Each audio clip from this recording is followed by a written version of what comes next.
Votre choix s'est porté sur lequel? Chérie, on prend lequel? Le plus cher. La cité de la nouvelle génération est située à Borgo, à 15 minutes du centre-ville, dans la commune de Saba.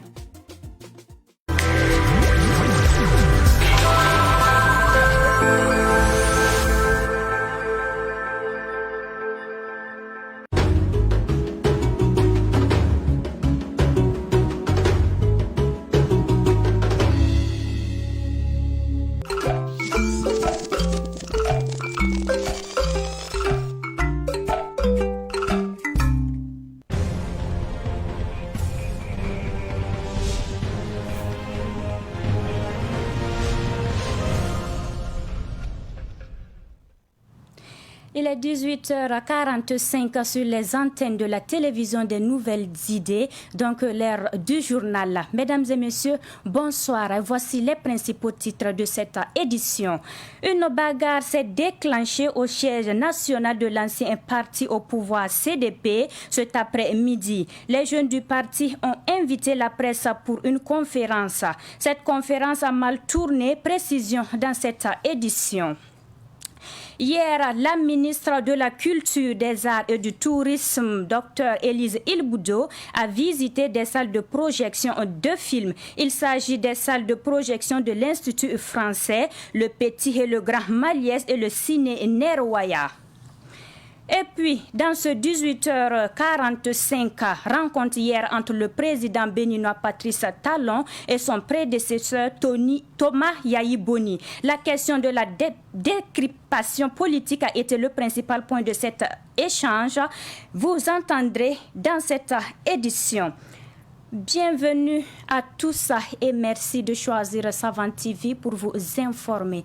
Je vous le confiais en titre, la jeunesse du parti et du Congrès pour la démocratie et le progrès, CDP, a invité la presse pour dénoncer la mauvaise gestion du pays par le MPP.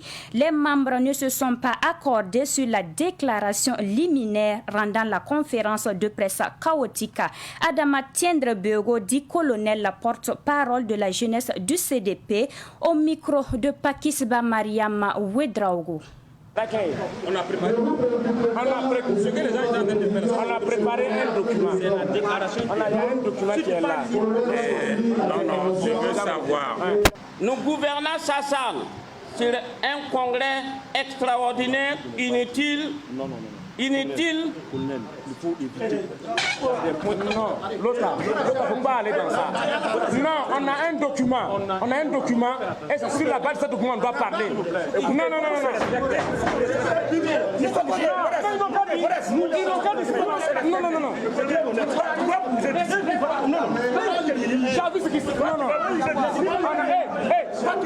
Demandons de tirer les conséquences. C'est le président du FASO, Roch Marc Christian Kaboré. Et nous ne pouvons pas dire qu'il est responsable de ce qui s'est passé ici, mais il a des gens qui parlent du CDP dans la journée, mais la nuit qui boit le vin avec le président Kaboré. Il y a des gens qui se sentent mal à l'aise et qui montent des jeunes pour qu'on ne puisse pas communiquer. Nous, on est venus, on a trouvé la CRS sans notre consentement. Parce que c'est nous qui avons organisé. On les a amenés pour nous intimider, mais nous restons dans notre position.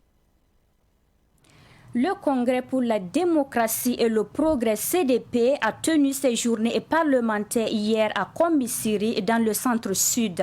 Les députés se sont réunis pour aborder la question de la problématique de la réconciliation nationale au Burkina Faso. Compte rendu de Germaine Farama. La question de la réconciliation nationale était le thème majeur au cœur de ces premières journées parlementaires du CDP. Les députés de l'ancien parti au pouvoir estiment que les autorités actuelles doivent travailler à la réconciliation nationale. Mais avant, il faut une définition des concepts et modalités pour la mise en route de cette réconciliation. Un processus doit être d'abord connu du point de vue de sa définition. Or, si nous suivons le débat national, plusieurs points de vue contradictoires même s'expriment sur la question. Donc il faut d'abord concilier les positions sur la réconciliation. Nous osons espérer que le forum sera un espace d'échange qui permettra aux différents acteurs de concilier leurs positions sur même la définition, le contenu, les contours, les objectifs et les étapes nécessaires pour la réconciliation. Que la question de la réconciliation puisse être l'objet d'un accompagnement par des personnalités qui font preuve d'un minimum, je dis, d'objectivité, d'équité et bien sûr un minimum de neutralité. Sur le plan méthodologique, nous aurions souhaité que le forum ait là toutes les questions, parvienne à une vision consensuelle unique des Burkinabés sur leur réconciliation avant qu'on engage tout autre processus. Les députés du CDP pensent tout de même que le ministre chargé de la réconciliation nationale devrait faire le point du processus aux élus nationaux. Mais pour Lukman Sawadogo, l'un des communicateurs à ces journées, les partis politiques ne se sont pas suffisamment investis dans ce processus. Il a évoqué également des facteurs qui pourraient influencer cette réconciliation nationale. Aujourd'hui, notre réconciliation est l'otage de 2025. Qui sera quoi en 2025? Qui va aller où en 2025? Ça, c'est un problème qui joue beaucoup sur l'orientation de la réconciliation. Il y a aussi les questions de légitimité, les questions d'identité. Tout ça, c'est des aspects aujourd'hui limitants. On devrait pouvoir résoudre la question politique, par exemple, du retour du président Compaoré. Ça fait partie des clés aujourd'hui. Pour Melégué Traoré, communicateur également, les partis politiques pourraient contribuer énormément à la réconciliation en s'appropriant d'abord le concept et en intégrant leurs militants dans le processus. Il faut qu'on sente que cette question ne préoccupe pas que le gouvernement, elle préoccupe tous les citoyens, donc elle préoccupe aussi les partis politiques, c'est les premiers acteurs politiques au Burkina Faso. Et puis surtout qu'ils préparent leurs militants à participer au débat à tous les niveaux. C'est à ce niveau qu'ils peuvent le plus agir. Et à y aller avec un esprit conciliant. On ne pourra pas le faire sans les partis politiques de toute façon. Quoi qu'on dise, et je pense que tous les partis politiques devraient s'organiser de manière à avoir une participation effective et intelligente. Lukman Sawadogo invite l'Assemblée nationale à plus s'investir dans cette quête de réconciliation nationale à travers des lois et des orientations. À l'ouverture des travaux, des militants d'autres partis sont venus témoigner leur soutien au groupe parlementaire CDP. L'UNAPOLD, l'Union Police Nationale, s'ouvre à Savane Média quelques jours après la fin du mouvement d'humeur des policiers.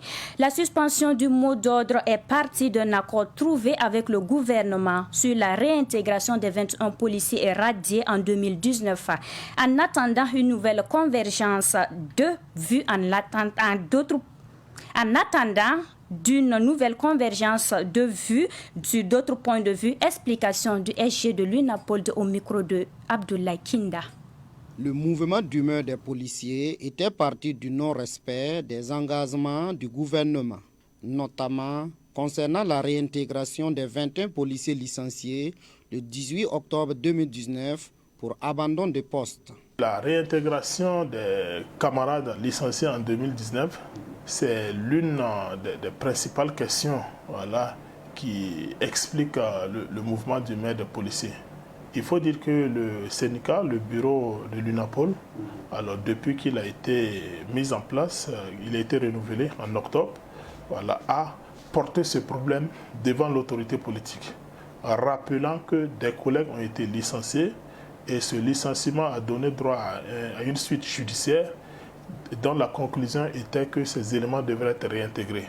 Alors 2 ans après, on observait que rien n'était fait et le syndicat a décidé de porter ce dossier. Et à chaque occasion qu'on avait d'échanger avec l'autorité du département ministériel, on revenait sur la question, on nous rassurait que c'était en cours, et les policiers étaient fatigués en tout cas d'entendre ce discours-là. Nous pensons que c'est du dilatoire et nous avons avisé les troupes qui ont décidé de prendre en tout cas leur destin en main. Et c'est ce qui explique en grande partie ce mouvement d'humeur.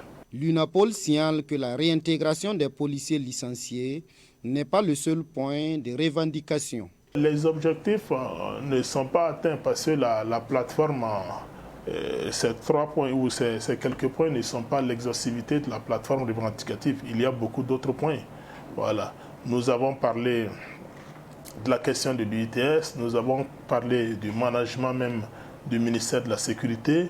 Il y a des problèmes de matériel, des problèmes d'équipement personnel, des problèmes de moyens roulants, des problèmes de carburant et tout ça.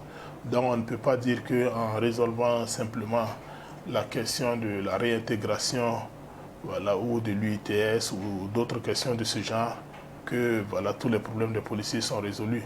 Voilà, mais voilà, bon, il y a des questions principales. Alors si c'est résolu, le reste progressivement, je pense que le gouvernement est dans la disposition de travailler à ce que ça soit résolu. Et nous suivons cela de près. Les policiers réintégrés sont autorisés à rejoindre leur poste d'affectation et à reprendre service. Une décision importante ressort des conseils des ministres d'hier. Les sociétés minières ont l'obligation de réserver un certain pourcentage pour les entreprises locales dans l'achat des biens et services. Le gouvernement a adopté un décret visant l'application d'une disposition du Code minier de 2015 qui oblige les sociétés minières à préférer les entreprises locales dans les contrats de prestations de services ou de fourniture de biens à des conditions équivalentes de prix, de qualité et de délai. Précision de Soumaïla Arabou. C'est probablement une avancée dans les activités des fournisseurs burkinabés de biens et services miniers. Ces derniers, réunis dans l'Alliance des fournisseurs burkinabés de biens et services miniers, ABSM, demandaient à renforcer leurs liens avec les sociétés minières industrielles. Le décret adopté en Conseil des ministres prévoit clairement une préférence burkinabé dans les commandes des sociétés minières. Selon le ministre de la Communication porte-parole du gouvernement, Ousseini Tamboura, l'adoption de ce décret permet de promouvoir la fourniture locale de biens et services miniers et faciliter le transfert de compétences et de technologies au profit des nationaux. Au sortir du Conseil des ministres, son collègue des mines, Bachi Ismaël Ouedraogo, a martelé que l'administration et les fournisseurs vont suivre pas à pas la mise en œuvre de cette mesure. Une façon pour lui de faire en sorte que l'or brille pour tous les Burkinabés, à l'exemple de pays comme le Ghana, le Botswana, l'Afrique du Sud. Pour y arriver, la liste des besoins des sociétés minières sera fournie avant chaque début d'année pour permettre sa publication et son appropriation par tous les acteurs économiques burkinabés capables de fournir des biens et services miniers. Suite à l'effondrement mortel d'un bâtiment à l'université de Koudougou le 31 août dernier, le Rhin-Lac tient l'État pour principal responsable de ce drame. Le Rhin-Lac a exprimé cette position à travers une déclaration que nous résume Stéphane Sanou. Selon le réseau national de lutte anticorruption, l'effondrement de la dalle du bâtiment en construction à l'université Norbert Zongo de Koudougou révèle de graves défaillances dans l'exécution du chantier. Cette énième mauvaise exécution des marchés publics dans le secteur des infrastructures exige, selon le Rhin-Lac, que des responsabilités soient situées. Et le réseau national de lutte anticorruption affirme que l'entreprise Suzy Construction, chargée de l'exécution des travaux de construction, le laboratoire national du bâtiment des travaux publics, chargé du contrôle de la qualité du matériel utilisé, le bureau Veritas, chargé du contrôle technique, et SATA Afrique, chargé de l'étude technique, sont tous responsables de ce drame, ayant occasionné 4 morts. Le manque de transparence dans l'attribution des marchés publics explique cette situation selon le Rhin-Lac, et la structure dirigée par Sagado Nakanabo d'exiger la fin de ces pratiques. Ces pratiques révèlent une gestion muta-muta au sommet de l'État, indique le Rhin-Lac, qui laisse entendre que ce drame survenu en août dernier à l'université de Koudougou est de trop, après l'effondrement d'une école de 3 classes à Dandé, ayant occasionné une perte en vie humaine et 24 blessés. À quelques jours de la 27e édition du FESPACO, la ministre de la Culture, des Arts et du Tourisme, Dr Élise Ilboudo, a visité hier des salles de projection des films. Il s'agit des salles de projection de l'Institut français Le Petit et le Grand Méliès et le Ciné Nerwaya. Pakisba Mariam Ouedraogo. À moins d'un mois du Festival panafricain du cinéma et de la télévision de Ouagadougou FESPACO, la ministre de la Culture, Dr Élise Fonyama Ilboudo, est allée s'assurer des commodités qu'offrent les salles de cinéma de la capitale. Le FESPACO est à 2-3 semaines et il était temps que nous puissions en tout cas visiter les salles pour voir si les gens sont effectivement dans la dynamique du FESPACO, parce que c'est arrivé. Et c'est pour ça donc que nous avons fait le déplacement, venir nous aussi nous rendre compte, parce que l'équipe technique était déjà passée, mais à la suite de l'équipe technique, nous avons jugé qu'il était donc nécessaire pour nous de faire également un tour pour voir comment ça se prépare. Et nous avons pu bien sûr voir les deux salles qui sont ici à Georges Méliès, notamment le Petit Méliès qui pourra accueillir au moins 750 personnes et le Grand Méliès qui pourra accueillir 300 personnes, bien que les capacités soient plus énormes que ça. À cause donc de la situation de Covid, ils ont décidé donc de réduire un peu la capacité, le nombre de personnes à peu près qui doivent se trouver dans ces deux salles. Pierre Muller, directeur délégué attaché culturel à l'Institut français, rassure la ministre quant à la mobilisation de son équipe pour que tout se passe bien. Je puis vous assurer effectivement que toutes les équipes de l'Institut français sont mobilisées pour que le FESPACO, qui se déroulera dans quelques semaines, se déroule dans les meilleures conditions, ici et sur l'ensemble des sites. Les salles sont prêtes, les équipes techniques sont en possession de tous les matériels, donc ça peut commencer très vite, donc nous sommes pleinement mobilisés. Après l'Institut français, cap sur le Ciné Nerwaya. Ici, le maître des lieux Franck Alec Kaboré rassure, non sans faire un rappel historique. La salle a 34 ans, 35 ans.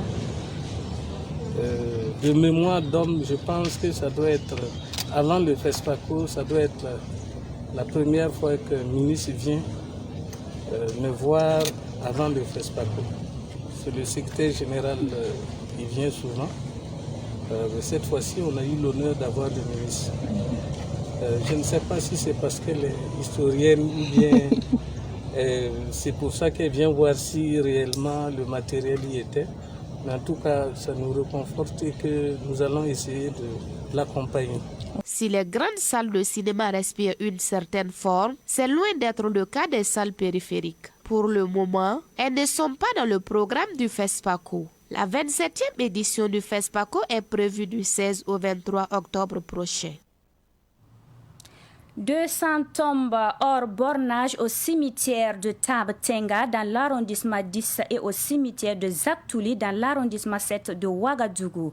Dans un communiqué, la mairie de Ouagadougou qui donne l'information invite les parents des personnes inhumées à procéder à l'exhumation des corps et à la réinhumation. La commune a dit se réserver le droit d'exhumer et de réinhumer passé ce délai de 14 jours. Cette actualité, avant de refermer cette édition hors de chez nous au Bénin, s'est tenue hier une rencontre entre le président béninois Patrice Talon et son prédécesseur Thomas Yayi Boni. Les deux hommes ont tenu à détendre l'atmosphère politique qui était crispée depuis un certain temps. On n'a parlé que du peuple béninois, de l'intérêt général, et on a parlé naturellement de l'image de notre pays. L'objet concerne uniquement un seul point, la question liée à la décrispation politique dans notre pays. Calmement, elle m'a écouté. Nous avons convenu, au terme de discussion, que la décrispation politique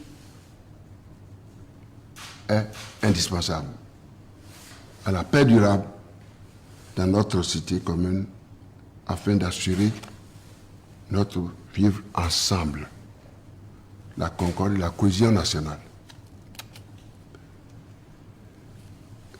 Ensemble également, je crois, ce n'est un secret pour personne. Beaucoup croient qu'il y a un problème profond. Talon, Yahi, Talon, Yahi. Non. Je suis venu, je crois que le président lui-même le sait. Compte tenu de tout ce qu'on s'est dit. Il n'y en a pas. Mais la question est plutôt de savoir que faire pour nos concitoyens. J'ai eu l'occasion de dire au président que dans cette perspective, qu'il soit mis fin aux arrestations politiques et d'opinion pour permettre à tous nos compatriotes réfugiés, notamment dans les pays voisins, de rentrer chez eux.